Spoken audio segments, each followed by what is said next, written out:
With Cheri Jacobus. Vince, listen, this is not even a stock market question in my mind. Okay, we realized they were bailed out. We realized that they were probably given the wrong marching orders because of politicians in the first place. But now it's this giant honeypot spitting out billions of dollars and neither party wants to kind of set it free. Yeah, I mean, I'll make 2 points. First, it's the government who is involved in this. And I thought this was a private market. Shouldn't this market be governed by a private company? Why don't we just get the government out of this process of managing Freddie Mac and let them go back to paying their shareholders? Now, the second point I'll make is that a lot of voters probably look at this and they say, why are we letting the guys, Freddie Mac and the government, who led us into fiscal disaster, continue to do this? They've made enough money off of us. I don't care if it goes to the shareholders. I don't care if it goes to the government. Let's get them out of here completely and rework this system. You know, I mean, Cheri, listen, there are two.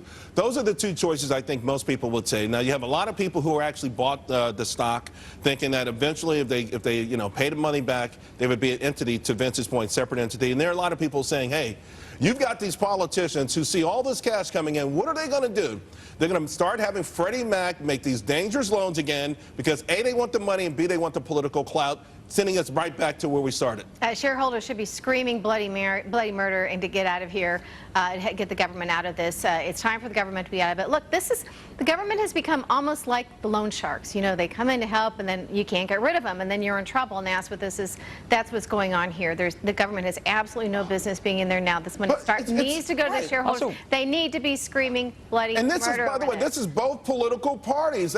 Vince, you know what? I could blame President Obama for taking over the student loan area, for encouraging these dangerous subprime auto loans, and for even trying to reignite the housing market, even though it hasn't worked under his watch.